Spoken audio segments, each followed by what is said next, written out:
saying that all week. Ve Victus!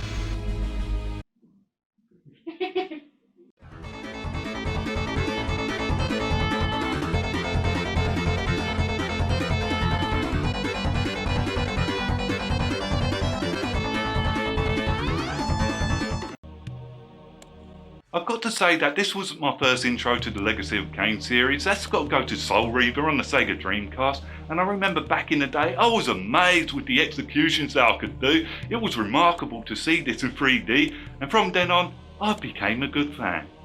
I ended up playing all of them apart from the original Legacy of Kain game, and finally I got round to playing it, and how did it hold up to my expectations? In short, I enjoyed playing it. I thought the game was an achievement of its time. Blood Omen originally came out in 1996 on the PS1, then later ported onto the PC. It's a top-down view dungeon crawler action adventure game, sort of, what takes place in the land called Nosgoth, and the game starts off with a violent and gory cutscene right from the start, and I've got to admit it did mesmerise me and was probably epic for the time. The campaign is about the Circle of Nine gets corrupt after Ariel's death, the guardian of the Circle Pillar of Balance. So then her lover, the Pillar of the Mind Guardian, went mad and corrupted the 9 pillars of Nosgoth and their guardians, where they all are linked to each other in some way or another. And the Circle of the Pillars of Nosgoth is somehow connected to the world, and with the pillars in decay, the world soon follows. You play a nobleman called Kain who gets assassinated and makes a deal with a necromancer to get his revenge from his wimpy assassins who outnumbered him when he was human. Ve Victus. Suffering to the conquered. Ironic that now I was the one suffering. Not anything as pedestrian as physical pain, rather the cruel jab of impotent anger. The hunger for revenge. I didn't care if I was in heaven or hell. All I wanted was to kill my assassins. Sometimes you get what you wish for.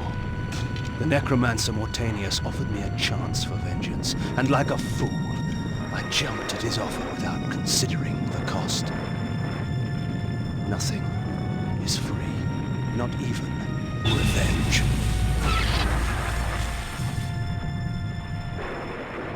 So Kain comes back as a vampire and makes food of them very quickly.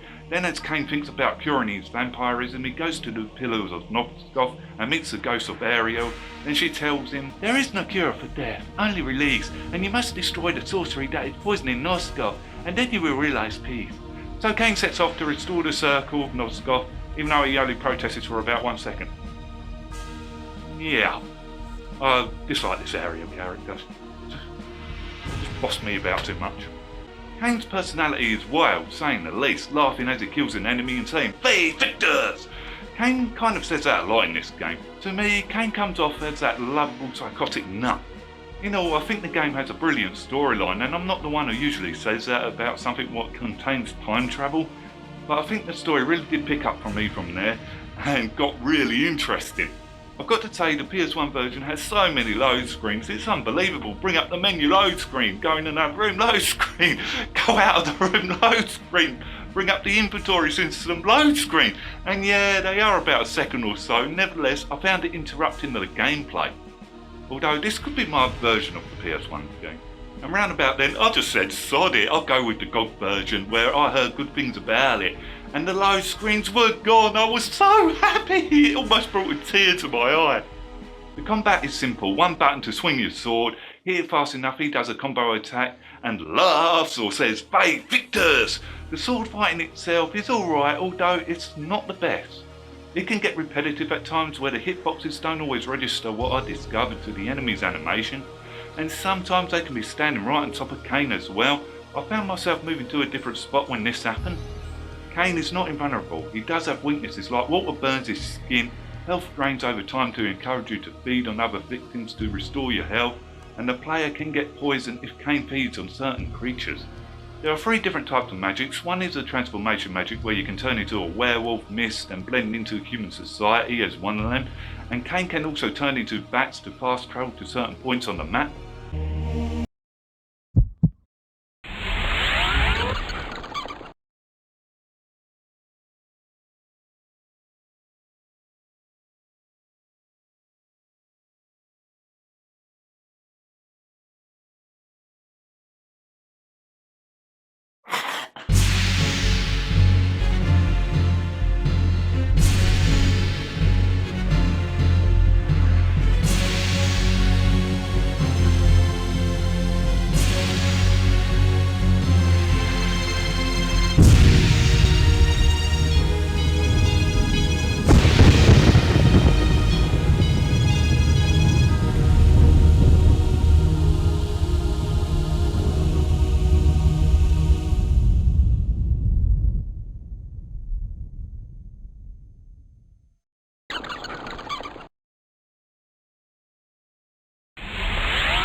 Yet, the well of power I realised was the most useful, where it got me around in new areas of the map more faster.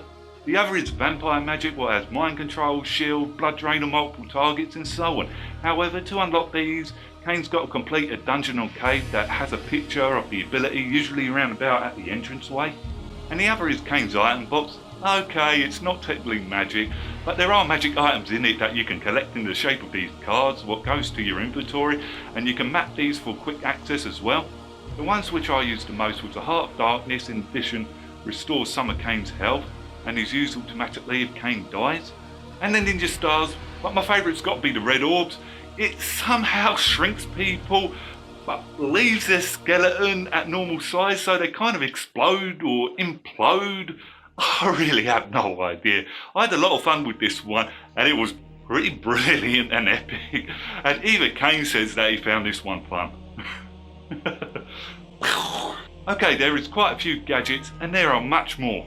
There are special items to be found in this world, like finding blood vials will increase Kain's health bar, and these triangle things will increase Kain's magic potential, what is shown on the right side of the screen with these blue runes.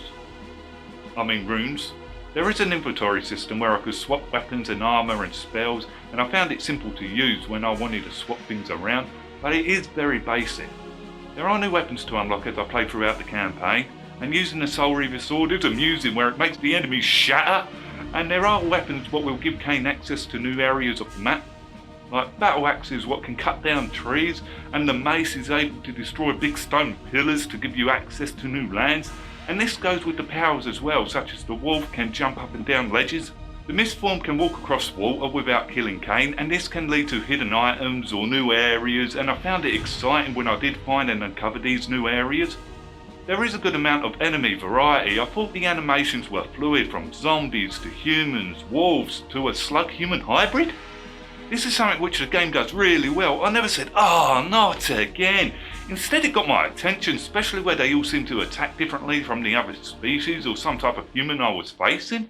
Especially the one what has that retractable sword, so I think in addition the enemy AI is decent, although there are hiccups from time to time. The enemies respawn as soon as the player leaves the zone, and this counts as well as going into a building and back out. They just instantly respawn. And after a while I just couldn't be bothered to fight them anymore, and I just turned into a werewolf and run round them because of this. The boss ranges from guessing the pattern to hitting them with your sword, only there are some bosses which are just bizarre, like the Toy Maker where he uses toy bears to attack the player. Yet he did leave a significant impression on me by how a certain clown attacks. Nevertheless, I didn't find the bosses that difficult. There are small puzzles, but nothing too complicated. It's like hit a switch on a wall in a precise order. I like how Kain mentions stuff on his journey and tells me about the world and his take on it from his point of view, and usually it indicates this with this small red triangle thing, what I'll pass throughout the campaign.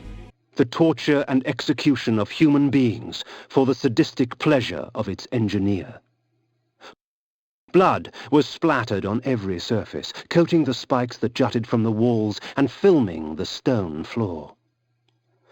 The dread and agony of victims past still echoed through the lethal walls. A symphony of terror and agony filled the air. Then, from amidst the cacophony of screaming souls came the perverse laughter of the vampire himself. The game does run on a save point, which look like these altars, and it does record the days that I've also spent in game. There's also these blood springs which upgrades Kain in some way or another, like making him stronger or making his magic regenerate faster, and somehow it made it addictive to me to find these blood springs. I just wanted to make Kain as strong as I possibly can.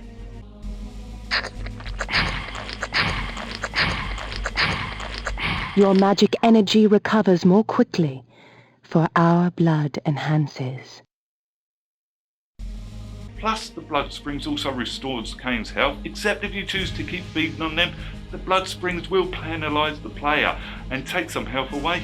There are forges to be found, and you can exchange a big amount of blood from Kain for these artifacts such as ninja stars, the skull that can get rid of poison effect, and many more items.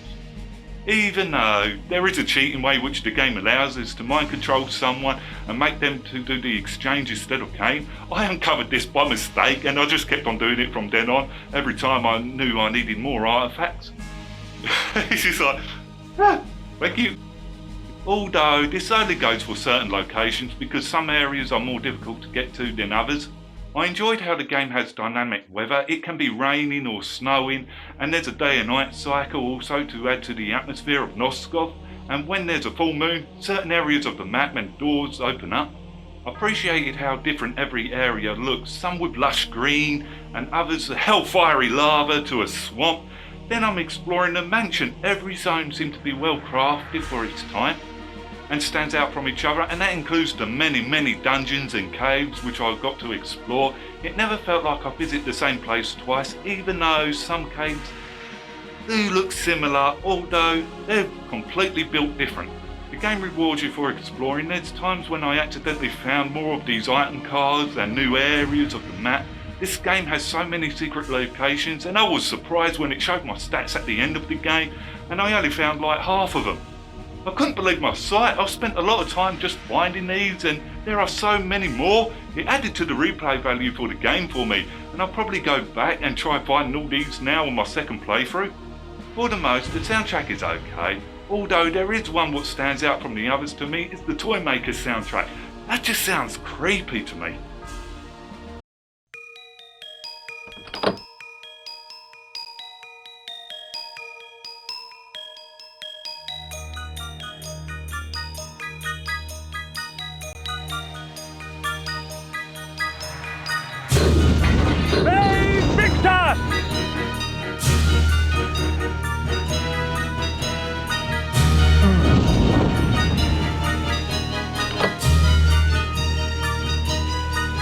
The early CG cutscenes are decent, especially for the time, and I realised myself enjoying them where it seemed like every cutscene had purpose and they're not there just to be there just to make the game look good.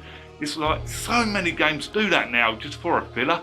This game I didn't really feel like it had that. It's just like, right, here's the point, get to the point, off you go. Yeah, they are a bit stiff if I compare them for today's standards, but this was probably an achievement of its time, and I enjoyed that it kept my attention to them, where it seemed well written and evolved to the story, and the good voice acting is ambitious for the time, and Kain's voice acting is brilliantly done. The court of King Otmar, shades of my former existence, proud and self-absorbed, surrounded by all the finery of the realm, secure in their ignorance. As I walked among them, I smirked, thinking of the carnage that would befall them at the hands of the legions of the Nemesis, the glorious flames, and the inevitable rape and pillage. Out of my way, peasant! The stench of the fields hangs over you like a pall. The king sees no one. He is in mourning for the princess. He'll be in mourning for his kingdom soon, and he'll mourn for you even sooner if you don't get out of my way! And so I won my audience, such as it was, with Otmar. As for characters, I think Borodori's got to be my favourite character when I got to meet him, and how he just treated Kain like a house guest when he just met him. There seemed to be so much more to his character than what I got to see in this. For how long the game is, I clocked on around about 15 hours, yet I was exploring everywhere I could. However, I could see it done in under the 7-hour mark if I just kept to the storyline and did not deviate. So in the end, I thought Blood Omen Legacy of Kain is an epic game. It just surprised me of how much fun I had playing this. So have you played it? What do you think of it? Leave it in the comments below. Until next game, I'm off.